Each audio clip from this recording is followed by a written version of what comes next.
30 days ago. I was sitting on the floor of my bedroom at 3 a.m. The lights were off. My phone was face down, and I was staring at the ceiling, completely empty. Not sad, not angry, just lost. If you've ever felt that kind of silence inside your chest, where nothing makes sense anymore, then this video is for you. Because in the next 8 minutes, I'm going to share 7 truths that pulled me out of that darkness. Truths nobody told me. Truths I had to bleed to learn. And by the end of this video, I promise something inside you will shift. Let me be honest with you. I'm not a motivational speaker. I'm not a guru. I'm just someone who reached a point where I couldn't fake a smile anymore.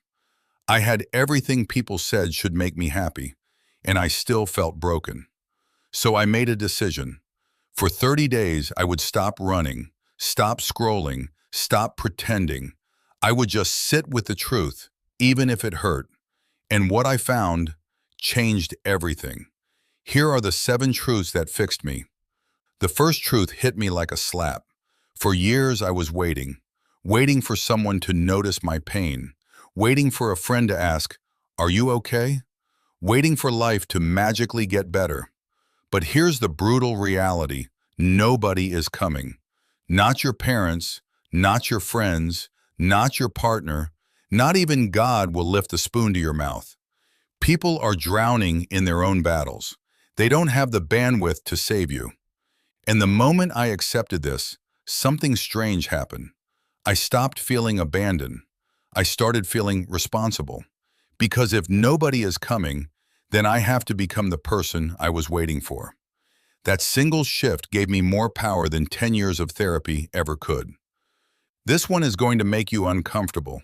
Good, that means you need it. For most of my life, I trusted my feelings. I thought, if I feel it, it must be true.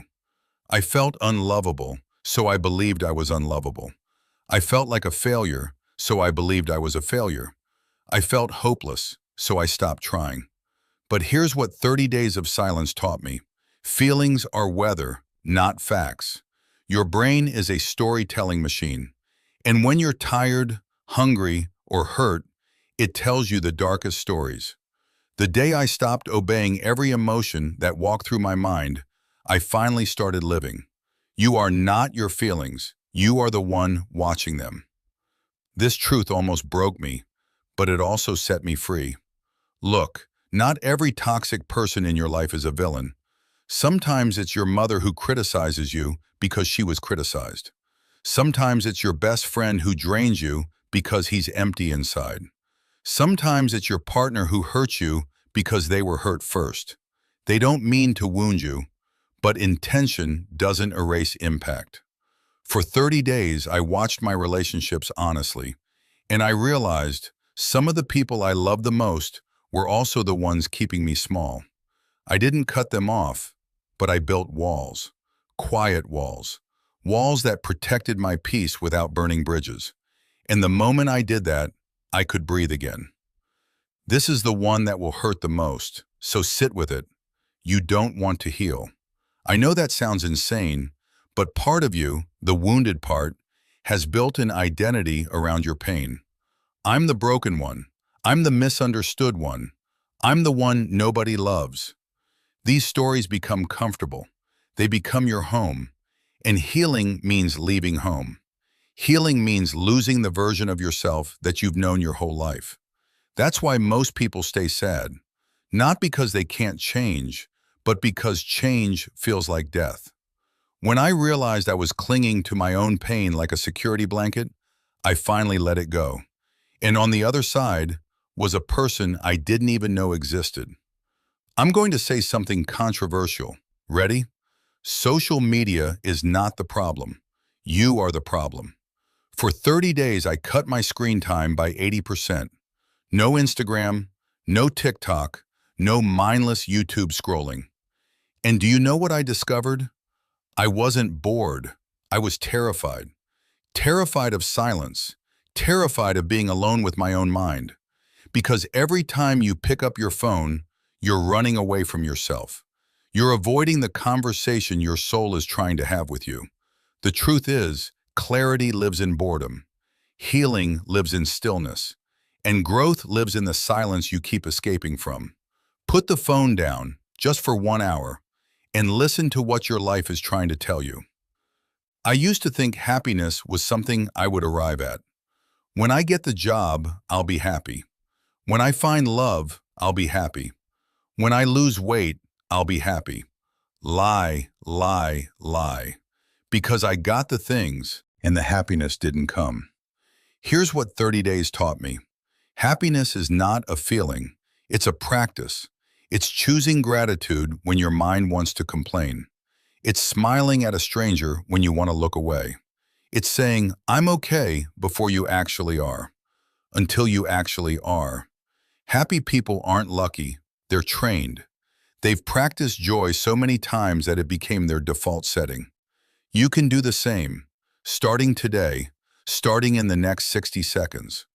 This is the truth I saved for last, because this is the one that healed me the most. For 28 years, I believed I had to earn my worth. Earn it through achievements, earn it through approval, earn it through perfection. But on day 30, sitting alone in that same bedroom where I started, I finally understood something. You don't have to become anyone. You just have to remember who you were before the world told you who to be.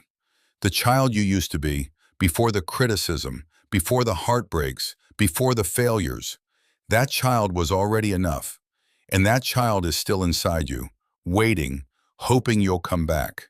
You are not broken. You are not behind. You are not too much. You are not too little. You are exactly who you need to be, right now, to begin again. If you made it this far, I want you to do something for me. Take a deep breath. Now whisper these words to yourself. I am enough. I am healing. I am here. That's it. That's the beginning. 30 days ago, I was lost. Today, I'm sharing my story with thousands of strangers, hoping that maybe, just maybe, one of them needed to hear this. If that's you, if even one truth touched your heart, leave a comment with just one word, healing, because I read every single one. And I want you to know you're not alone in this. Subscribe if you want more truths like this, because next week I'm sharing the 5 habits that completely rewired my mind in those 30 days. You don't want to miss it. Until then, be gentle with yourself. You've survived 100% of your worst days so far. You're going to survive this one too.